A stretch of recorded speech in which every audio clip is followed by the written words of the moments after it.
Hi, Paladin fans, and welcome to this week's Ingalls Furman Radio Network game preview.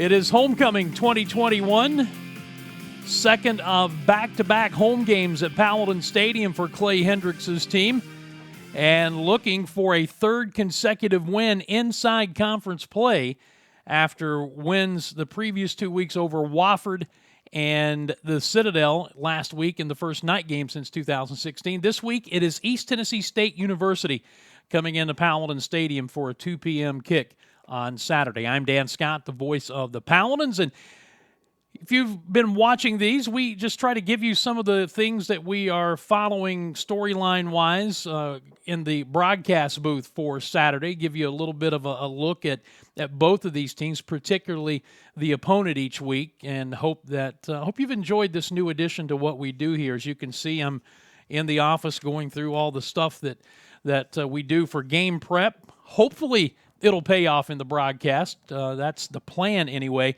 And we'll tell you how you can listen coming up a little bit later on. But these are two teams that are very familiar with one another, and this series has become ultra competitive. In fact, the last three games in this series have been decided by a combined total of just 13 points. The Paladins have won two of those, including the 17-13 victory back in the spring in Johnson City. And you may remember that game. It was a game where Furman was down 10-0, I believe, at the half. And there was a little bit of a confrontation going off the field. Both teams had to kind of go off at the same direction, and the ETSU players got a little vocal. The Furman players naturally responded to that and came out in the second half, and it was a completely different-looking ball club for especially the third quarter, and then had to hold on late to win that game. We will see how this one plays out, but as mentioned, it's been a very entertaining series of late, with those three games being decided by a grand total of 13 points. As we take a look at the overall series history, Furman leads both at Johnson City 11-6, here at Furman 16-2. ETSU hasn't won since 2018, and that was that tough 2-point loss late in that ball game. Last Furman win, of course, was in the spring. Longest Furman winning streak in the series, 9. ETSU's longest streak has been 3. The Paladins are 8-2 in the last 10 and have won the last 2 games in this series. Now, a lot of those numbers obviously come from many years when ETSU football was not good the first time they were in the league. Since they've come back under Randy Sanders especially, they have been much, much more competitive. Take a look at some of the numbers comparison. You see the points per game for ETSU, about 14, almost 15 more points per game than the Paladins. A couple of things come into play here. Number one, they've played one more game than Furman, and number two, the level of competition. Some of the games that the Bucks played early on were easy wins where they rolled up a lot of offensive numbers. Don't let that fool you, though. This is a good football team. It's a physical football team. We're going to talk about that coming up in just a bit. But you can see the comparison. They love to run the football. They have already rushed it in 7 games for 1,630 yards on the season, 233 yards per game. But they've also complemented that with what they can do through the air. And one of the differences in their offense this year as opposed to the spring has been the play of quarterback Tyler Riddle, the redshirt freshman, who's completing about 63% of his passes and has thrown for almost 1,500 yards, 10 touchdowns, and only 3 interceptions, and he's rushed for a touchdown as well. So he's kind of been the difference in their offense because they've been able to run the football with those two big backs, Quay Holmes and Jacob Sailors, that 1-2 punch at the tailback position. But his ability, Riddle's ability to throw the ball now has given them an added dimension to their offense. So that's something else that Dwayne Vaughn and the defensive staff are going to have to worry about here. You see the rest of the numbers there when you get into the team stats and what the defense does. So it's going to be an intriguing matchup as these games usually are. And then one more graphic to throw up for you. If you're into this kind of thing, ETSU put this in their notes package. You can look at the height and weight breakdown, offensive line versus defensive line on both sides. The Bucs have a couple of mammoth tackles. Tremont Shorts, the left tackle, 6'4", 335 pounds, a redshirt junior. And on the right side, Fred Norman, a true junior, 6'6", 330 pounds. So Fred Norman Jr., he's a redshirt freshman, 6'6", 330 pounds. So they are big up front, and then you can see the class breakdown as well. Freshmen and sophomores, 34 of them for ETSU, 39 for the Paladins. So both of these teams, while they have a veteran presence, have a lot of young talent on that roster as well.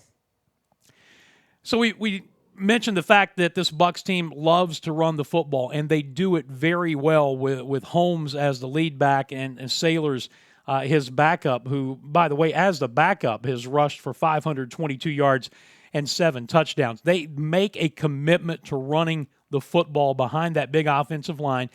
But again, the difference in them has been what they've been able to do with Riddle at the quarterback and his improved play from the spring season to what we've seen so far in the fall. Their leading receiver is a young man named Will Huzzy. He has 35 catches for 535 yards and 3 touchdowns, and he's the primary guy. The next closest number of catches is their ex-receiver, Malik Murray, with 19. Their tight end, this is a guy to watch. Nate Adkins has 17 catches. He averages 11 yards per catch and has a touchdown on the season. And talking with Dwayne Vaughn, defensive coordinator here at Furman, when you couple that running game with a tight end who not only blocks well, which gives them, in effect, an extra offensive lineman, but is also a receiving threat, then that gives them an added dimension, something else that you have to watch out for as a defensive coordinator. This is a good team. As I mentioned, they are a pro-style team. It's a departure from what we've seen in the last 3 games, going back to the Mercer game and all of the misdirection and everything that Drew Cronick does in his offense. Wofford's still an option-based team, and then, of course, the triple option that the Citadel runs.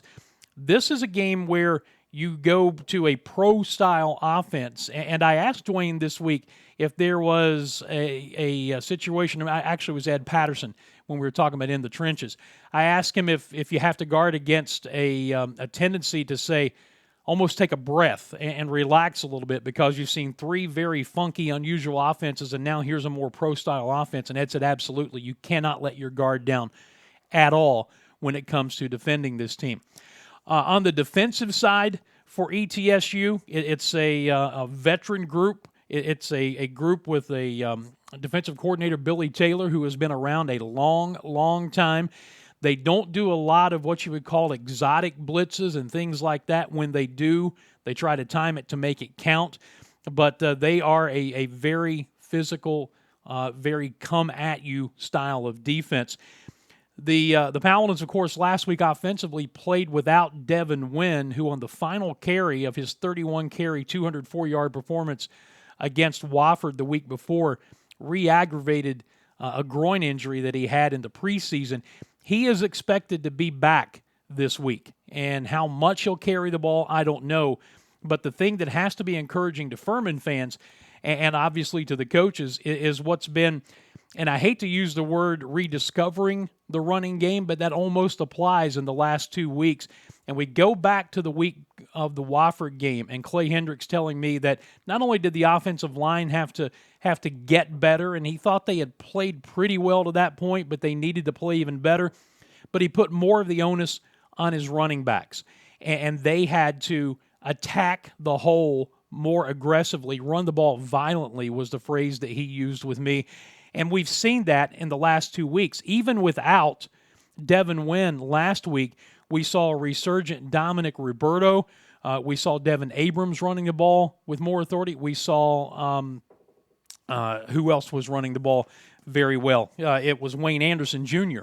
who ran the ball well when his number was called.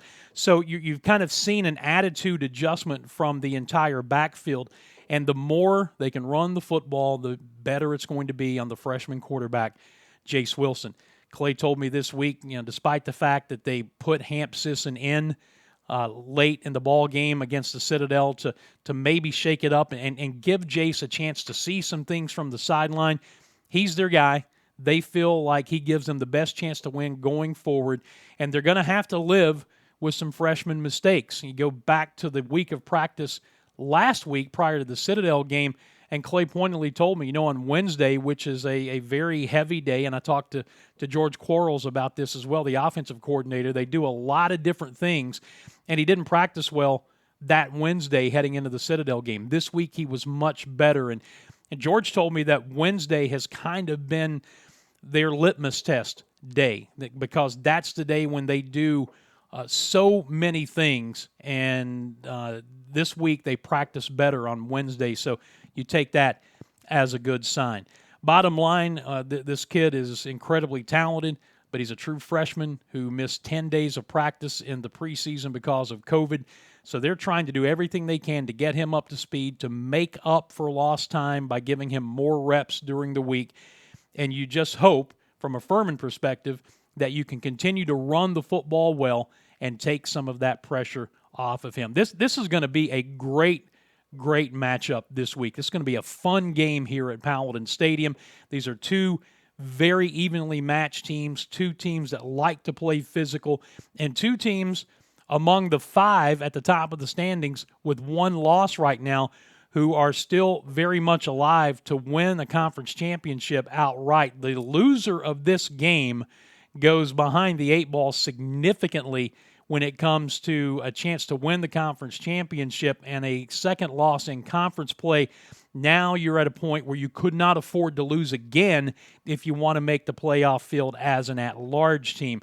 So we're getting to the point now, as we turn the corner on the season, from a Furman standpoint, this will be game number 7 for ETSU. It's game number 8. There are fewer opportunities to make mistakes and still survive. So this is going to be a huge game for both of these teams. As I mentioned, 5 teams with one loss at the top of the conference standings. And as we look at the schedule for this week, you start to see perhaps some opportunities for separation. Chattanooga goes on the road at Samford. It was Chattanooga that handed ETSU its first loss of the season last week. The Bucks were trying for their first 7-0 start in school history and came up short for the 4th time, I believe.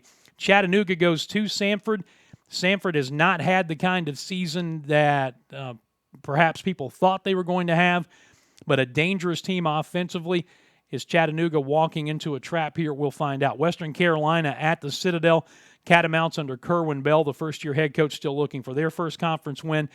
And Wofford goes on the road at Mercer. It'll be intriguing to see how Mercer responds, because they got drilled last week 45-7 at home by a VMI team that had lost to the Citadel the week before. How did they bounce back? And that is the game right now, outside, of course, Furman's own matchup with ETSU, that you're paying the most attention to, I think, if you're a Paladin fan, because that's Furman's one conference loss.